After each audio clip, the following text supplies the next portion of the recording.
ازيكم يا حبايبي، عاملين ايه؟ انا والمطبخ وحبايبي. النهارده اللهم صل على النبي اعمل لكم بسيسه زي الكيكه برضو، بس ده طعم وده طعم.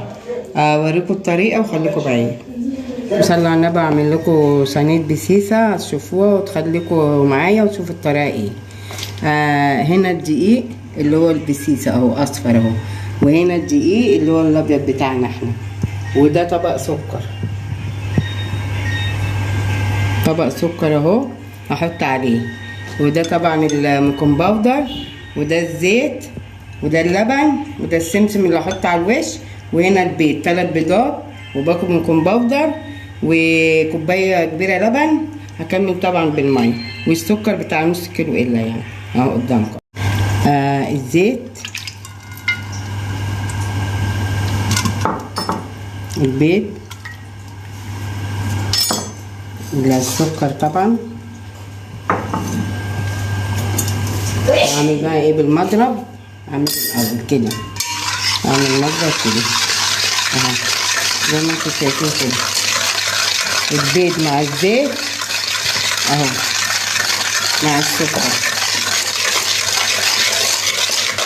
اهو زي ما انتوا شايفين كده. انا ضربت اهو. طبعا ميكون باودر انا هقلبه هنا كده زي ما انتوا شايفين كده. طبعا الفانيليا اهي كده.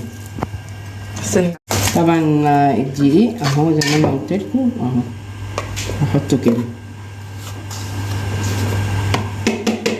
كده، وادي اللبن عليه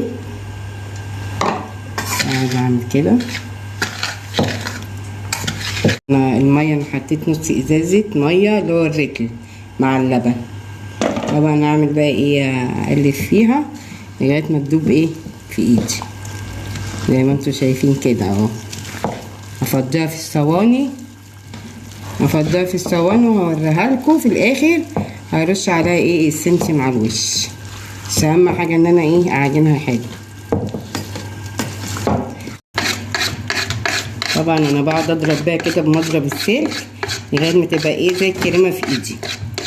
على فكرة طعمها جميل وريحتها حلوة تجنن بصراحة. لما تعملوها هتحبوها، يعني العيال يفطروا بقى، انتوا تفطروا بها الصبح، تاكلوها في اي وقت مع كوباية شاي بلبن.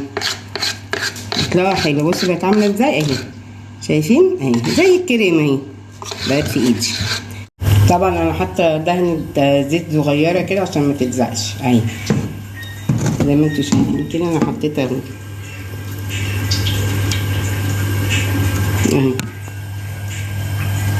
بعد كده تحطوا عليها ايه السمسم من فوق. طبعا انا حطيتها في الصواني قدامكم اهي. هرش طبعا السمسم كده زي ما انتوا شايفين اهو، يجي في كل الجناب وفي كلها كده من فوق اهو زي ما انتوا شايفين. السمسم انا حطاه ازاي اهو زي ما انتوا شايفين كده. السمسم بيديها ايه شكل حلو ويبقى طعمها حلو. استنوا بقى لما اسويها وابقى اوريها لكم بقى وانا بقطعه شكلها ايه. طبعا انا رجعت لكم تاني وشفت طبعا الطريقه، وشوفوا ايه رايكم اهي المنظر.